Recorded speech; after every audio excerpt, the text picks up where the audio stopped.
See the chat. Okay. Sorry for the confusion, everybody. I'm Janet Elliott. I'm dialing in from Sacramento, California. Super happy to be here, and would like to go ahead and introduce Gaurav Khetrapal.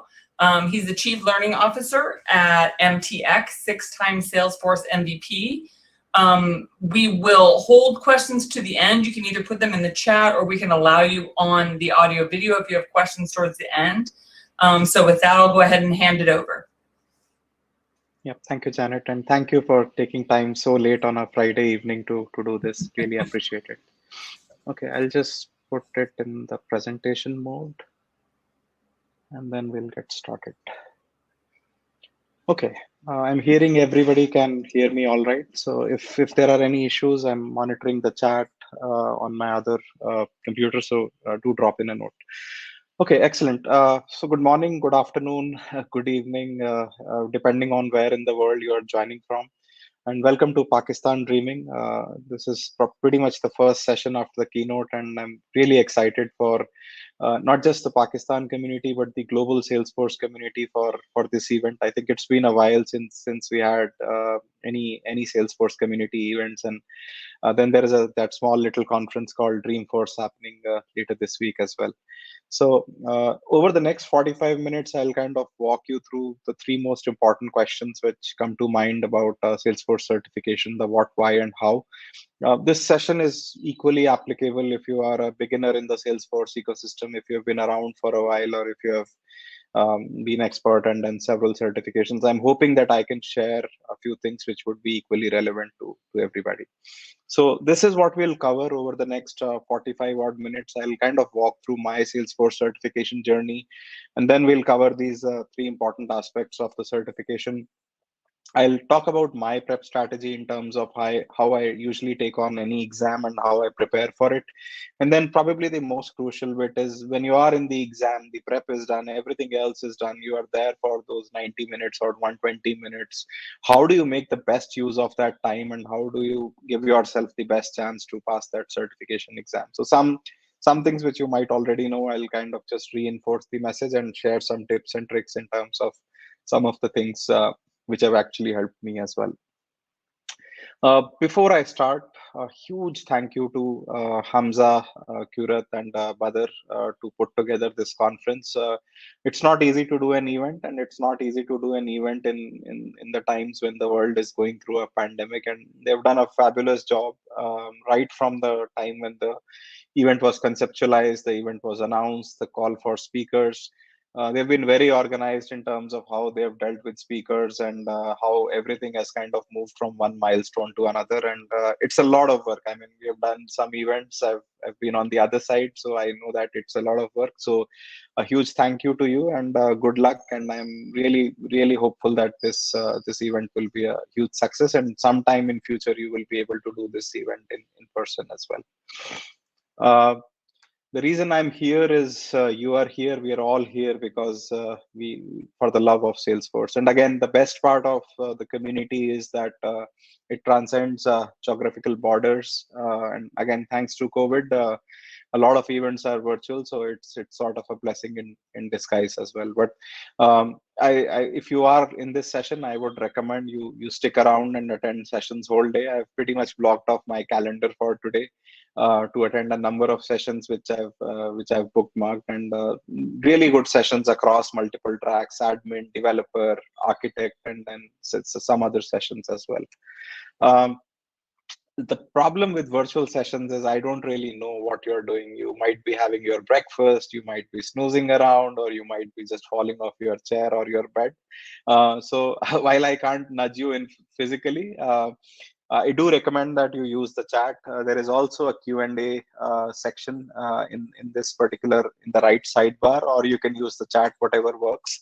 And I would be happy to field all the questions towards the end. But as and when there is a question in your mind, do put it up in the Q&A or the chat, and then towards the end we will take questions. And again, this is not a super technical topic. It's more towards my experience of credentials and how you can adopt a few things which can help you with credentials. So I will devote about 10-15 minutes towards the end for any Q&A. And as Janet said, you're also welcome to unmute yourself towards the end and ask your questions.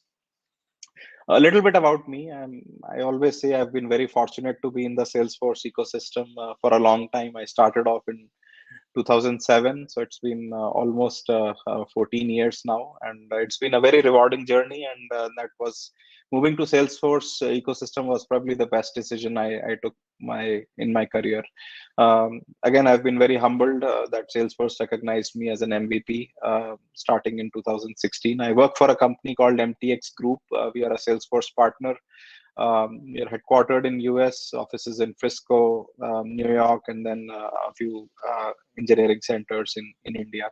And since I've been around for a long time, I've been able to do a number of credentials. And again, that is the kind of experience I want to share with you. Some things which have helped me, and I'm hoping which can help you as well. And then again, I've been very fortunate to be speaking at a number of community engagements. I've spoken at Dreamforce and Trailhead DX for a number of years.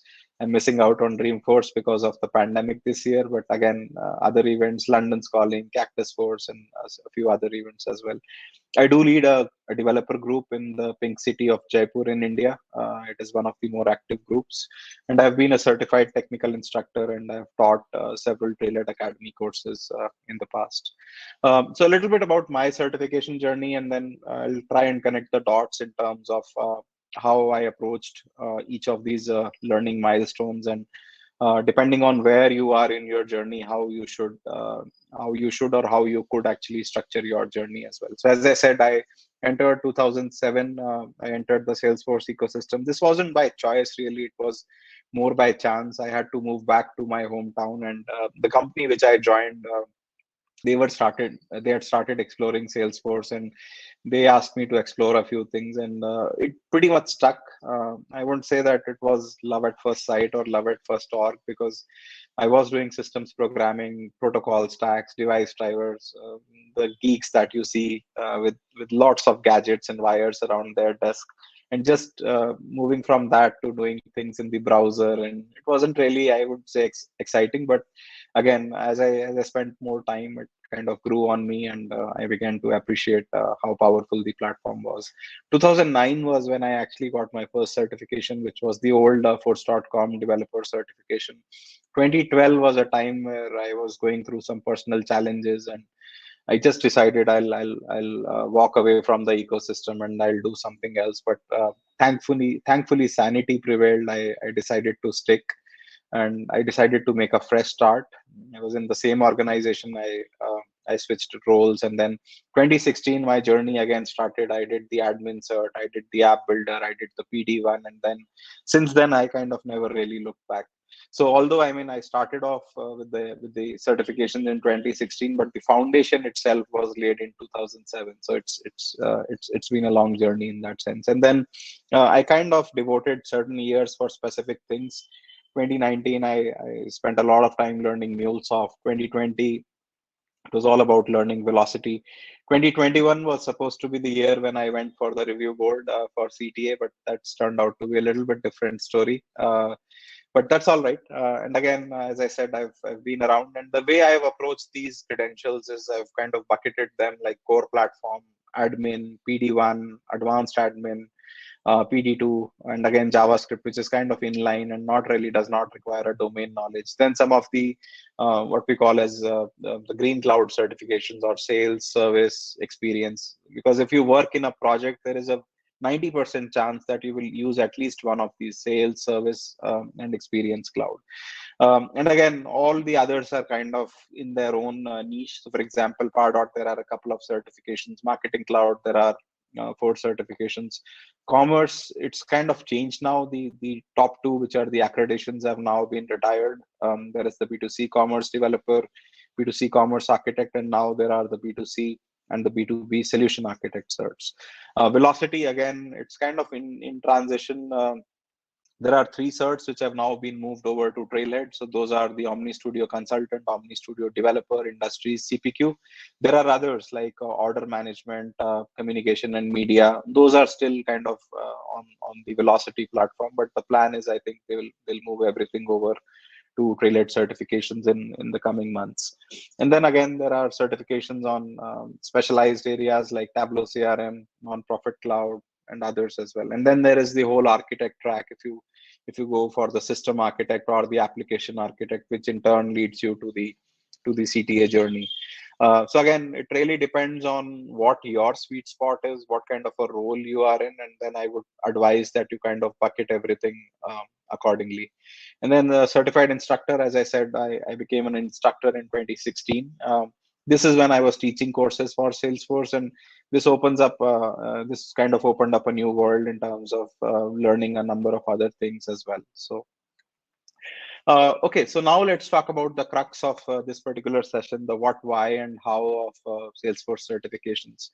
When it comes to certifications, not just in Salesforce, but in any ecosystem, you'll see that there are pretty much 3 camps. One is people who are very, very passionate, people who think it will do a world of good to their careers. Then you will see basically the critics, people who think that it's not really a true validation of your skill.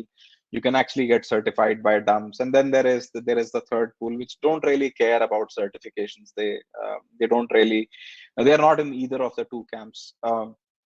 And again, with no disrespect to anybody, but again, there are multiple examples, not just within Salesforce ecosystem, but in other ecosystems as well, in terms of how people have actually revitalized their careers or found new career paths just by putting in a lot of effort in learning and then getting certified. So as I said, these are some of the blogs, and you can see the references towards the end. Salesforce Ben, Josh Duffney, Lipstick and Tech. There are multiple examples in terms of and multiple people who have actually done certifications and which has completely transformed their career path. This can happen only if you do certifications the right way, which is basically you study hard, you try and learn concepts, and then you try and apply those concepts into your projects. And then you appear for a certification, which is basically a validation of your skill. One of the common things, and I receive a lot of queries on LinkedIn as well as Twitter, is that now there are so many credentials. Like, for example, right now there are 40 Salesforce certifications and about 22 accredited professional certifications, and the length and breadth of these is so huge. It's very, very difficult to kind of do them all, and it's very difficult to do them all in a short period of time as well. So what should you learn? What should you skip? What is it that is going to be a good career choice? These are all questions which come up in everybody's mind from time to time. So broadly speaking, I mean, if you look at the pyramid on the left, there are things that you don't know. There are things that you know, but again, it really depends whether you should go deep. For example, Marketing Cloud, maybe you know just enough in terms of the data model, in terms of what a Marketing Cloud journey is, what some of the tools are, or you want to specialize and then you want to understand like everything related to Marketing Cloud. So the choice is really yours. It also depends on the kind of role you are in. So for example, if you work only on Marketing Cloud projects, then absolutely you should know all the details related to Marketing Cloud. You should know the end-to-end journey, as well as how it plays in a multi-cloud scenario as well. But again, in most cases, I think what really is needed, you have a good understanding of the concepts, and if there is a need that arises in your projects, then you are able to apply those concepts in the specific projects. There is also this new thing called PLC, which is the Partner Learning Camp. If you work for a Salesforce partner, you might have heard about it. There is this particular URL called Partner Learning Camp. It complements Trailhead. It is, again, if you're not familiar with Trailhead, it's kind of the self-learning platform that Salesforce introduced several years back, and it is now kind of the de facto platform where you learn all things related to Salesforce. It is free and it is available to everybody, including partners, customers, and usually I recommend everybody to start off with Trailhead in terms of whatever skills they want to learn on Salesforce. Partner Learning Camp is a great addition, which is exclusive for partners. And again, a typical Partner Learning Camp courses are made up of videos, there are some quizzes, there are some exercises, and it also includes some Trailhead modules.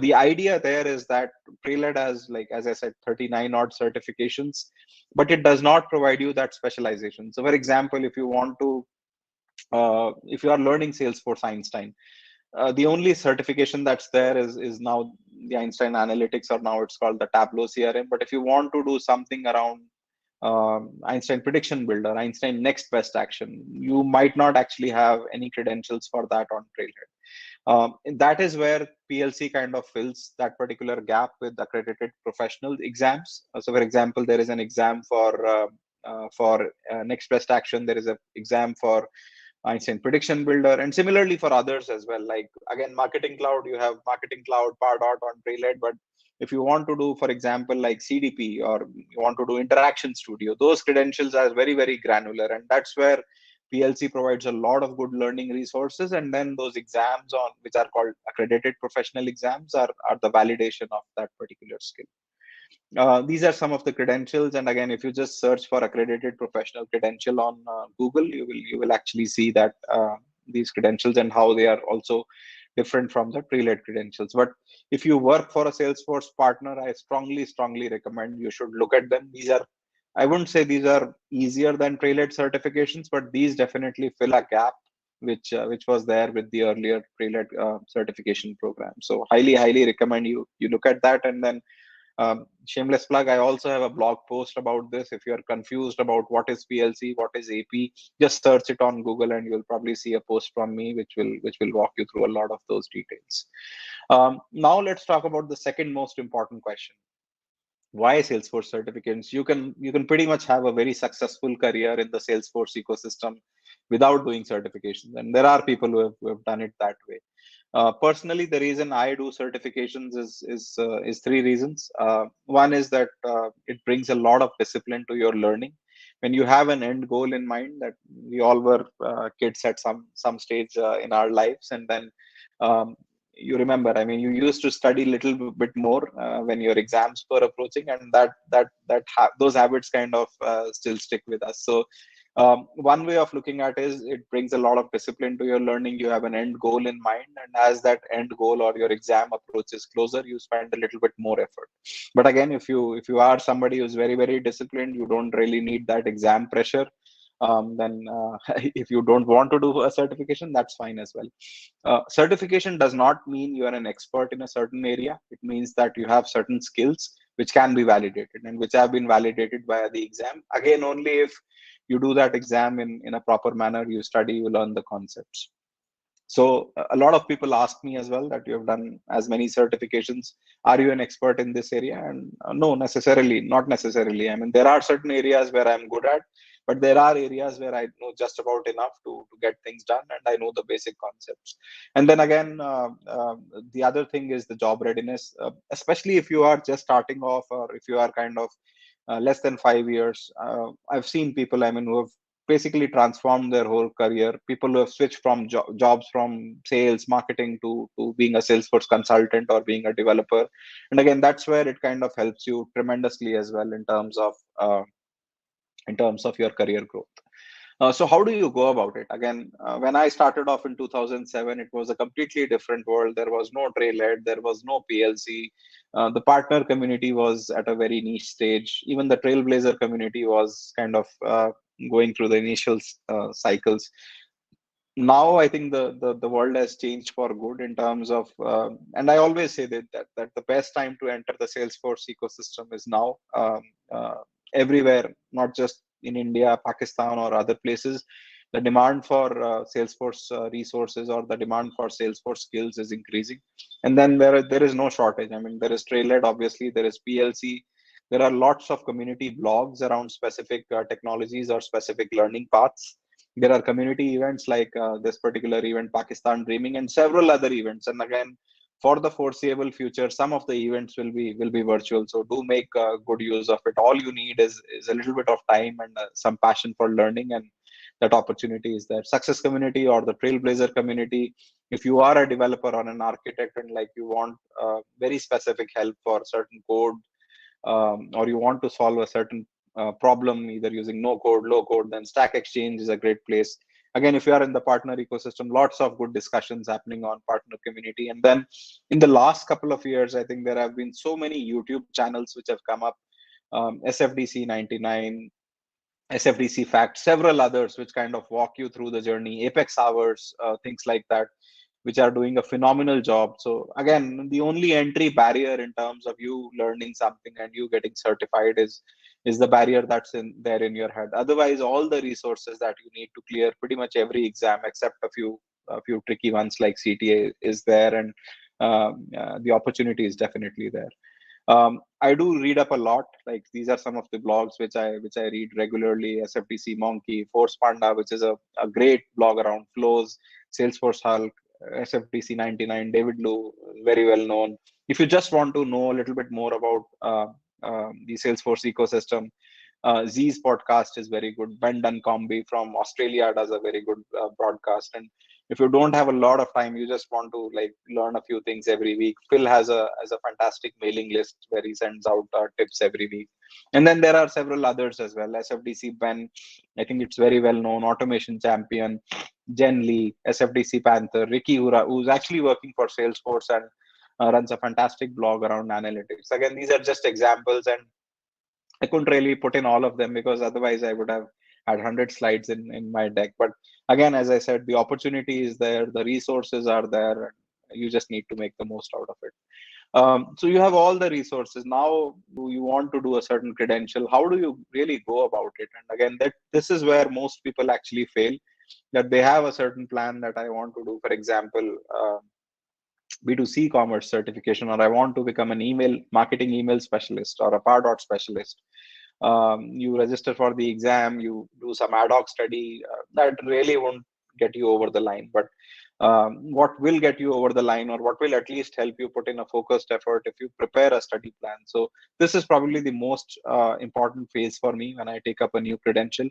For every exam, you have the exam guide, which is available on Trailhead. I usually take a printout of that. I annotate important sections of that. I look at specific weightages each section has, and then I prepare a study plan. So for example, this is a credential which I want to do in 4 weeks. Week 1, this is what I'll be studying. Week 2, this is what I'll target. Week 3, this is what I'll do. And week 4 is generally I'll revise, and I'll kind of make sure that I'm exam ready. And then if I slip up in a certain week, if I need to pivot and readjust my study schedule, I do that. Do set a fixed time to study daily. Again, goes back to our school days when our parents used to ensure that we are not playing all the time and we are studying. Usually helps if you are studying at the same time every day. You get into a habit. Like if you're watching Netflix at 11 p.m. every day, just try and replicate the same thing to your study schedule, like reserve 1 hour or 1.5 hours. And after a period of time, you will see that it's a part of your daily life. So you will not even realize, like the daily course that you do, studying would just be another thing like that. And this is something which I've been doing for a very, very long time. So it's very, very it's a very normal part of my life. I eat food, I study, and then I do other things, and then life goes on.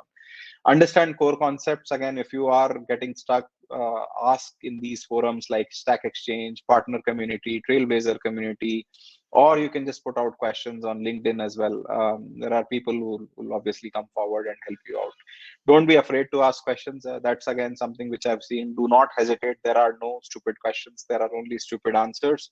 So if you ask a question, you will see that the community will come together and help you out.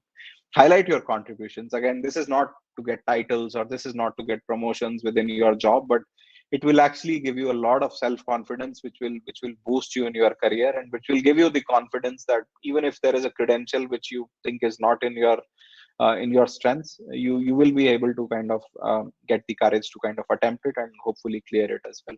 And then the last part, which is very, very important, measure yourself, iterate and repeat. So for example, if your study plan is not working, don't just, like, if it's a 4-week study plan, you have not done anything in week 1, 2 and 3, don't expect that you can be a superman and complete everything in week 4. Try and adjust it, and then try and make sure that you stick to the revised plan. Again, it's very, very important to measure where you are in terms of your learnings, and then adjust accordingly. My prep strategy for every exam is very, very simple. As I said, I read the exam guide. What I also do is often I just take the whole snippet from an exam guide and put it on Google, and typically it will take you to a Trailhead module. So you will then understand that this is the concept that is being tested in the exam, and then when the exam question comes, try and relate it to some of the concepts, or try and relate to the section in the exam guide, and then you will be able to kind of eliminate a few things that this is the probably the concept that I'm being tested on. Trail mix, I cannot emphasize enough. It's basically all the answers for most of the exams are there in the trail mix indirectly. If you do the trail mix well enough, it gives you a very good chance of passing any exam. And then PLC, if you work for a partner, if you have access to PLC, most of the exams PLC provide supplemental courses which are really good. So I highly recommend doing that as well. So exam strategy. So the best part is that again, apart from the review board, all the exams are multiple choice. So the answer is right just in front of you.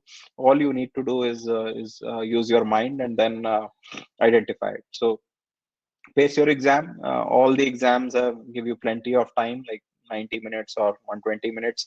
Some of the AP exams are like 60 minutes, but that is still enough time. They have 30 questions, so you still get a lot of time.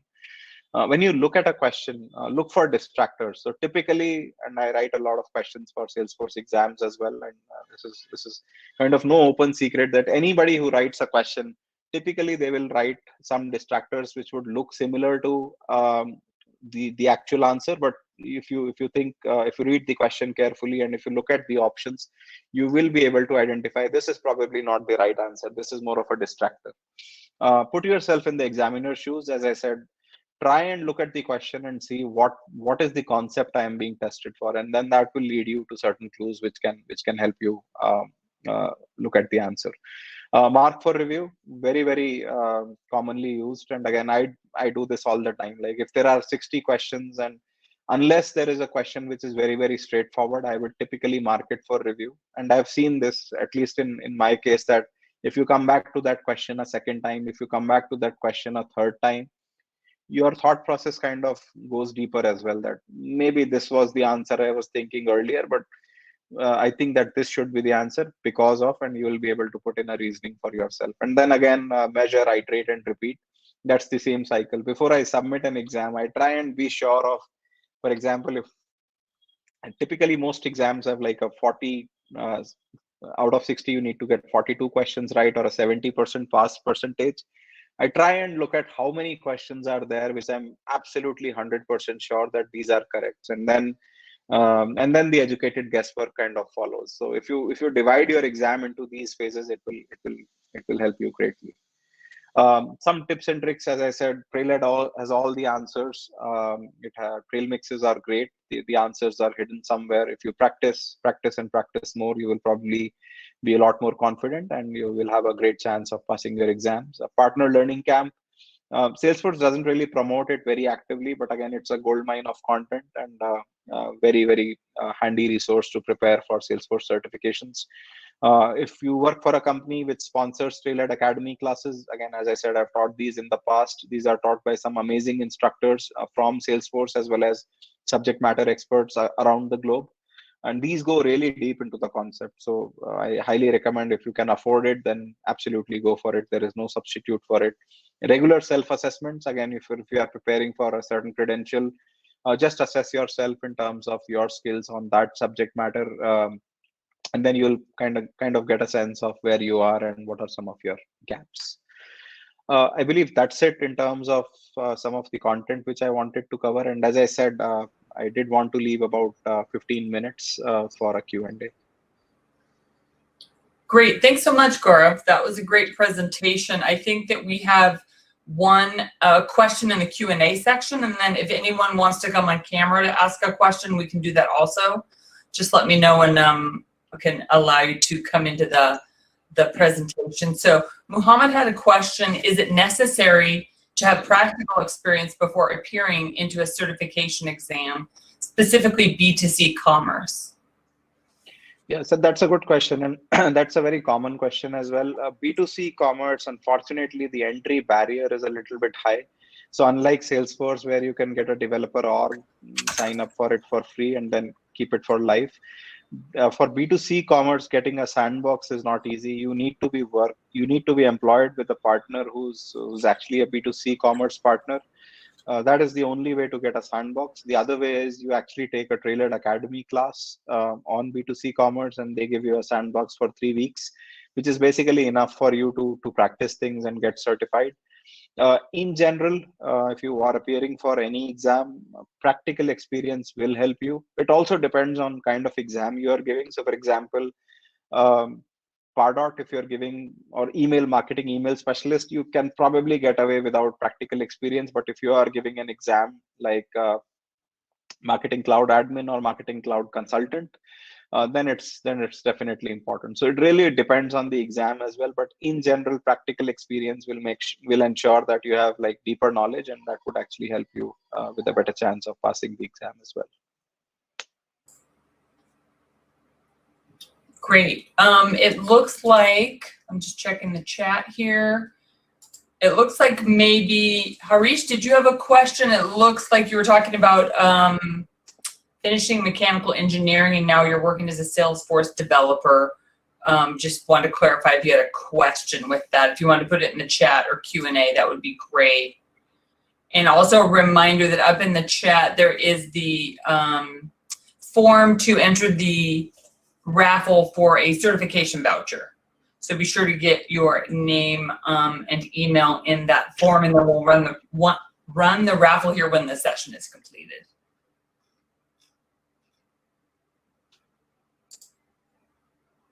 See if there's any more questions. Another minute or so for that. I don't see any other immediate questions. I think Harish followed up his with question, and I think I understand. Oh, there we go. Yeah, I can take that up. So Harish mentioned I've done mechanical engineering, and I'm a little bit confused as to whether I should take a admin path or a developer path. So again, it doesn't really matter if you've done mechanical engineering or if you are from a non-programmatic background. Salesforce typically has this philosophy, and you might have heard this term before as well: no code, low code, and high code. The idea is that you can do a lot of things without even writing a single line of code. So that is something which typically admins are able to do as well. But if you really want to be a developer, then you need some core programming skills.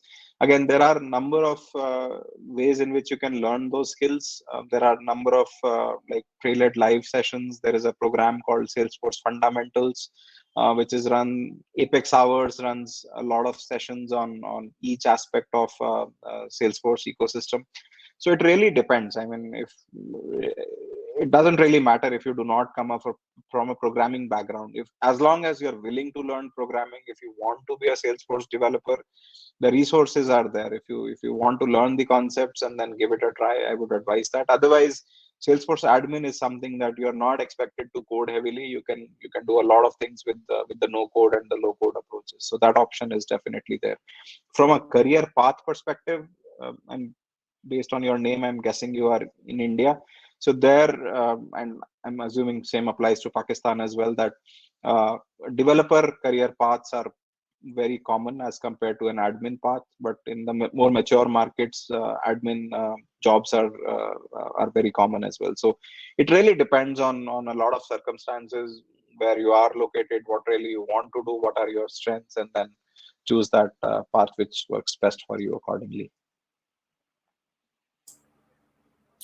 Great. It looks like we have a couple other questions in the Q&A. I don't know if you wanted me to read those or if you wanted to go ahead and see those. No, I can take them. Okay, Yeah. no problem. There's a question from Inam. I have a person with 10 years. I'm a person with 10 years of experience, and I want to start my journey in Salesforce. You should, and again, there is kind of no-brainer. You just go and create an account on Trailhead.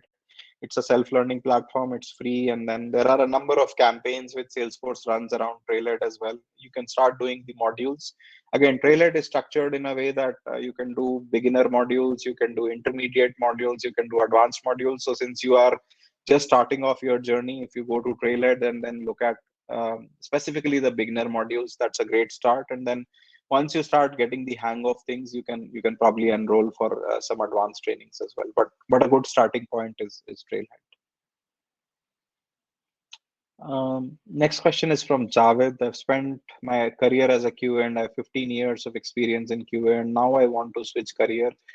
What do you recommend? From where can I start? Not a coding expert. Yeah, again, Trailhead is a great resource, and over the last 15 years, I've actually seen a lot of people move from QA to other roles. So, for example, two career paths which are very, very common if you're transitioning from QA is you can actually become a Salesforce business analyst, and then you can actually go into the project management career path as well. And again, all the resources that you need are on Trailhead. I definitely do recommend that you should get the admin certification. That is an absolute, like a baseline, which is kind of a validation for your Salesforce skills. If you do that, that kind of will help you regardless of whether you are in a QA path, whether you are in a BA path, or whether you are in a project management path. But yeah, these are good options. Like if you spent considerable time as a QA, you're not a programmer, then transitioning to a BA role or a PMO kind of a role would definitely help. We probably have time for one, maybe two more questions, and then I want to make sure we're able to run the raffle. Sure. Next question is from Ali. He's an aeronautical engineer and admin exam on October. Any golden tips? Yeah, so as I said, if you just do the trail mix in a solid manner, and then there are some practice questions which you can actually try. I will just put in a link in the chat.